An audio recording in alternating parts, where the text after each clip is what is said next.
Hey, what's going on, everybody? I'm Brandon. I'm a guy who flies. Welcome back to the channel. But today we're not talking about my life as a flight attendant. We are here to talk about episode 2 of The Flight Attendant. And the question of the night, who is the lady in black? You see, I like what she had going on in the episode, so I thought I would just, come on here too with my all black on, to set the scene. So let's get into it. Hey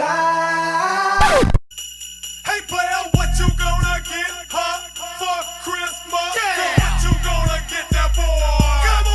Come on, what you gonna... Okay, so the episode picks up where it left off. Cassie had just gotten off her trip. She's in JFK in the holding room talking to FBI agents Hammond and White, but she's also looking at this through what I was calling her purgatory. Her and Alex are kind of talking. We're getting glimpses of the backstory of what actually happened while in Bangkok. We see more and more of this other lady who we come to realize her name is Miranda. We see more and more of her when she was out with them. We still have not seen her actual face, so we don't quite know her full identity. However, we do know that there was a third person that was out with them. So she finishes up this conversation, and then she is in the airport talking with the other members of her crew who were interviewed by the FBI. And all I can say is, I don't know about other flight attendants, but when my trip is over, I'd be like, I'm out. And now y'all done held me back like this was drug testing after my flight, and so I'm really like out. But they are, chopping it up with each other. Of course, the black guy's like, so what did you tell them? Because we always want to know. We always want to know what somebody else has said. Then Megan was like, no, we're not supposed to tell.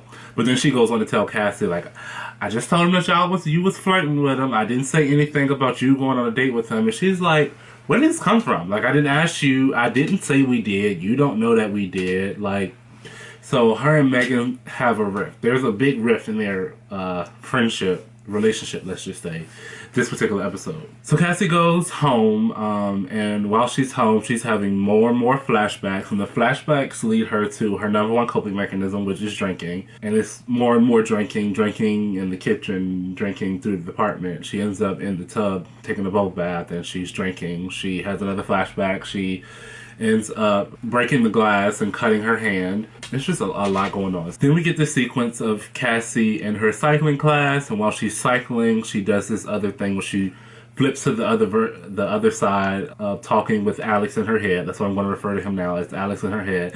Through them talking, you want to think that it's like Alex trying to help her out, but then there's other points throughout the episode where it feels like he's actually working against her, and so you're not quite sure where to place Alex in her head.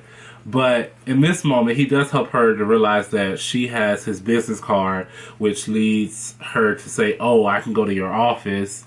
Maybe that'll help me figure out who this Miranda person is. So why, we don't know. But it's like she is the definition of that is the absolute wrong decision. But she goes to his office. She has this moment with the secretary. The lady from HR comes out. She mentions the name Miranda as well. And then the secretary makes a face, and then the HR agent, changes the subject, shuffles her into a conference room.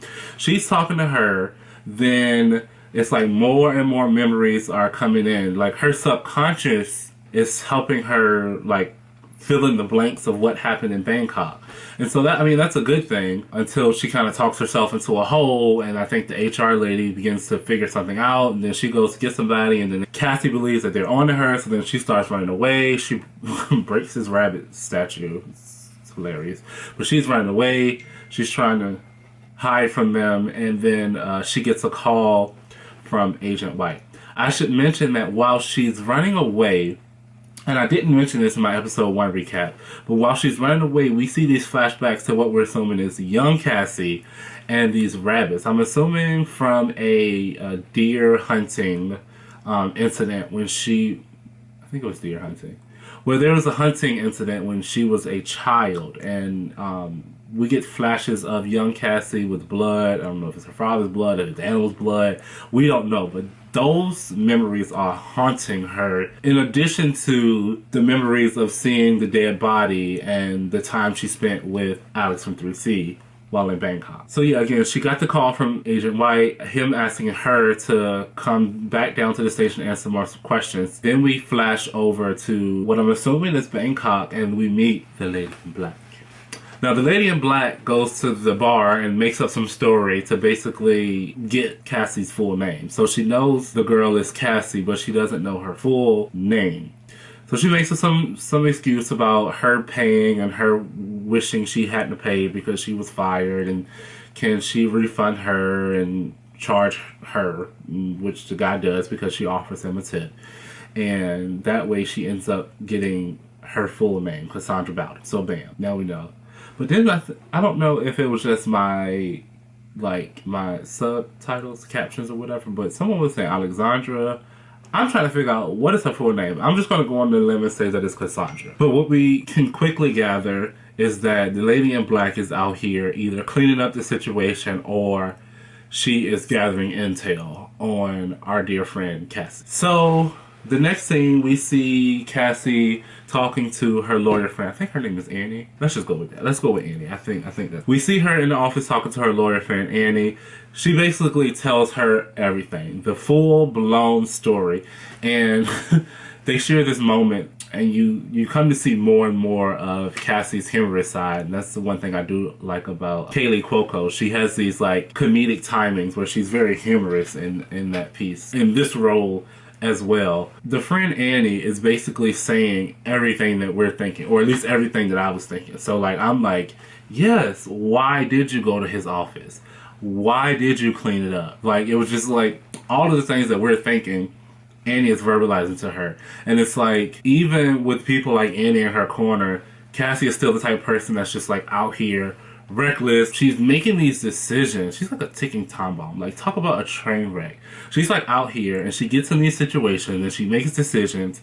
The decisions have consequences, and then she goes without counsel to make other decisions along the way that end up digging herself deeper into these holes. And then you're just why? It's the obvious answer that is right here in your face. Are you not picking that up? What is going on? What is going on, girl? Annie tells her the plan. Look, we're going to show up to this meeting tomorrow. I'm going to be your lawyer. It's going to be pro bono. You need to go home. You need to get a lot of rest. You need to show up on time. What does Cassie do? Cassie goes out because, that is her coping mechanism. So she goes out. She had a phone call with Megan. Megan's like, hey, they called me. The FBI called me, but I missed their call. They want to talk to me some more about you. And her and Megan end up having this kind of rift because Megan's like, well, they want to know more. She's like, I told them that you were flirting with him or whatever. And so then Cassie's upset because she feels like Annie told more than she's letting on, which is different than her story to the FBI. And I'm like, well, why don't y'all just sit down and have a conversation about what all did we both say to the FBI? I mean, clearly your friend knows you. She knows you. Get with the program about, yeah, you can try to tell your friends oh, I didn't mess with that person, but your friends are oh, you're a hoe, 90% sure you probably mess with them. So it's girl, come on. It doesn't take a rocket science to fill in the blank about what probably happened with you and Alex in 3C. She's at the bar. She goes out. She meets her friend. They had made plans for Oyster Night, and I guess she had canceled. But then she ends up showing up, and so there's the little rah-rah, but then they end up going out to a bar from the restaurant, and can I just say how much I miss bar nights? Putting on cute clothes, going out, hanging with friends, being young, wild, and free, drinking until you can't drink anymore, but that you're sober enough to still be able to operate and function, meeting somebody who's wonderful to look at, and doing what adults do. So she's out, and, shout out to Shane, because Shane was out there living his best life as well. But she's out at the bar, and she meets Buckley. Her and Buckley share a moment at the bar. They end up on the dance floor. They end up back at his apartment. And, our girl, true to who she is, she and Shane sleep together, which is, their business. We're not going to, feel bad about that. But anyway, she wakes up the next morning. She gathers herself together to go meet her friend, to go meet the FBI. We see a glimpse of Agents Hammond and White, and Agent Hammond is showing him the footage, and apparently it's been cut. So 6 hours before Alex's death, all of the camera footage from the hotel has just been gone. So clearly y'all know that that was not like just happenstance. Like clearly somebody did that. So you begin to see how much bigger this entire situation is than just our girl Cassie. Then the guy, Agent White, he's upset because he had called her in on the assumption they were going to see something on the tapes. Well, obviously there's nothing on the tapes, but they're like, let's just still talk to her, see if we can get out of it. So she's meeting with them. Of course, Annie is there. They have a thing like, look, if I look at me, if they ask you a question, if I smile, tell the truth. If I don't smile, then plead the fifth. Everything is going well. You know, it's copacetic. She's doing what she needs to do, and I'm like, oh my gosh, this is going way too well. Like, she's answering the questions. She's still acting like her crazy self, but she's doing a good job of like either answering or pleading. Like, okay, yes, yes, yes, yes, yes. Then we get to the point, more flashbacks. Dead Alex in her head or in her ear telling her against Annie's better judgment, telling Cassie what to do, and then she just flats out, tells most of the partial truth of what happened. Yes, I was swimming with him on the plane. Yes, we exchanged numbers. Yes, we had dinner. We went back to the hotel room. We had sex all over the place. Just laid it all out. Like, it went downhill so fast. I'm assuming she snitched faster than Tekashi 6ix9ine. I mean, just out here, just laid it all out. Okay, then she ends up outside. Her and Annie are fussing. Annie's like, what the did you do that for? Like, that was definitely against everything we just talked about. And it's like, she's just not listening to anybody. Like, she's not taking any just, she just has these moments where she's like with the program, and then she's just like, as Annie described it, she just spins out of control. After the meeting with the FBI, when she was outside arguing with Annie, we see the lady in black sitting in the car observing all of this. So I'm now saying the lady in black is in New York, okay? She is on to our girl, Cassie.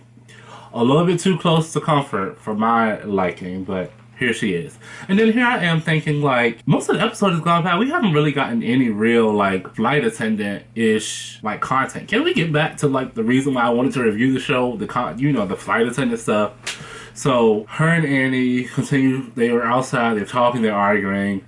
Between her and Annie talking, there's this moment where she's like, they mention why she didn't, or glad that she didn't tell them that she left the room. Yes, it was Annie who mentioned, well, at least you didn't tell them, or why didn't you tell them that you left the room? So we see another flashback to see drunk Cassie stumbling through the hotel, and we learn that there was a period of time where she was with him, and she left the hotel room. We just see her like in the hallway on a lounger, just slumped. They're wondering if in that time when she was out the room, is that when someone went in and killed him? But then that makes her realize, like, oh my gosh, was I that blacked out drunk that I then went back and got in the bed with a dead man? Like, this man is dead, covered in blood, and I'm drunk and just walked in the room and got in the bed. I don't know how much I side with that, because of the fact that most people, when you get into bed with somebody, your initial reaction is to cuddle up next to them. And so I'm like she didn't have that much blood on her for her to have cuddled up on him or something like that. So I'm not sure I necessarily believe that version of the story, but you know, we're still unfolding everything. And I'm just like, girl, if you were that blacked out drunk, then maybe the answer is to address the drinking. Like let's be real, like, address the drinking.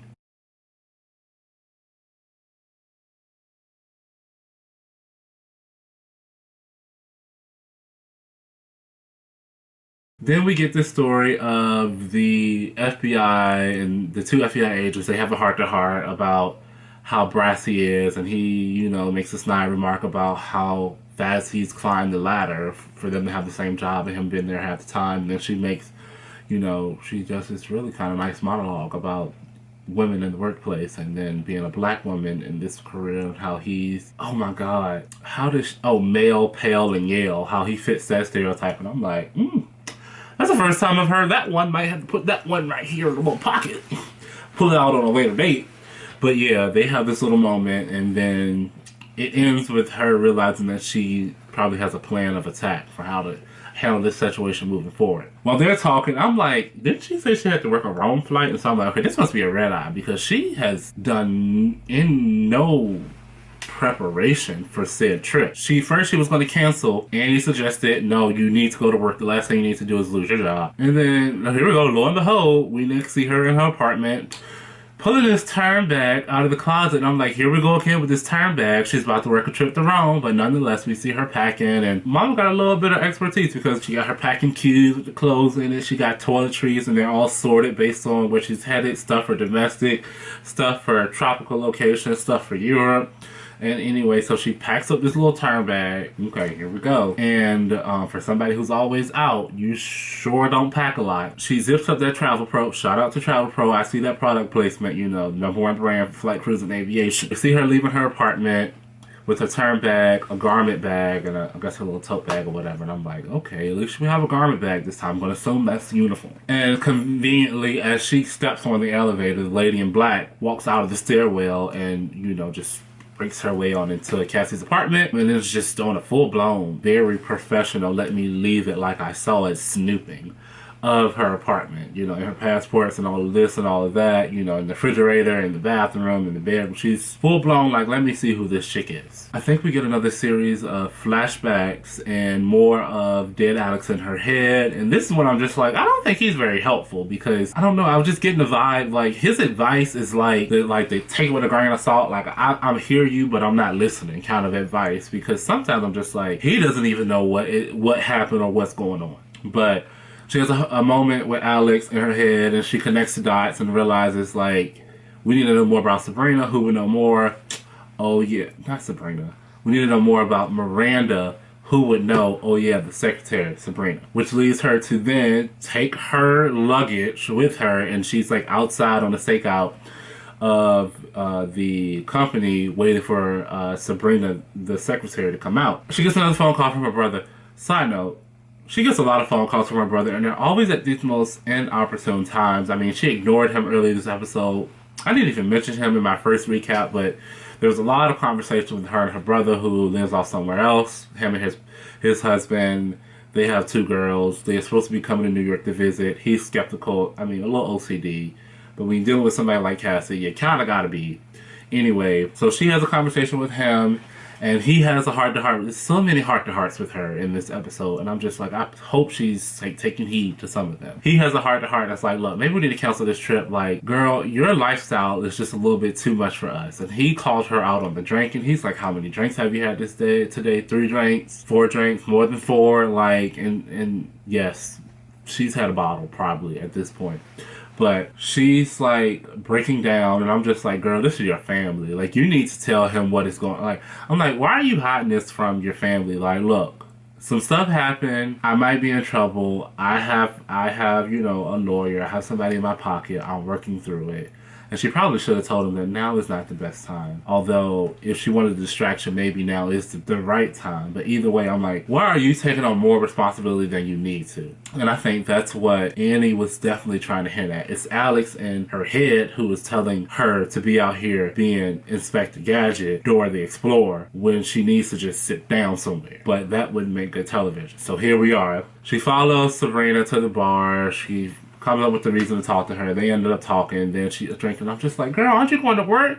Like, we're not supposed to drink 8 hours, or at least my airline, we're not supposed to drink 8 hours prior to going on duty. I don't know what's going on at Imperial Atlantic, but are you really having not one, but multiple drinks with her? And I mean, like, at some point, just be like, oh, girl, I gotta get ready to go to work, so let me just have this, you know, club soda with lime. You know, let me get this Sprite. Like, while she's out with Sabrina, she ends up still digging, brings up the Miranda girl, figures out that her full name is Miranda Cross. She was an ex of Alex, who was kind of violent, kind of, you know, outlandish, you know, a piece of work, let's just say that. And so maybe not the nice lady that we thought she was going to be in being helpful to figure out who might have killed her. It might have even been Miranda Croft who killed or set up the kill on Mr. Alex, but that's TBD. While they're out, we flash to Megan, who's in the car calling Cassie. Cassie ignores the call. Megan is out. She rolls out the window. Some, you know, young kid comes up. He hands her a bag of flash drives, I believe, and she hands her this.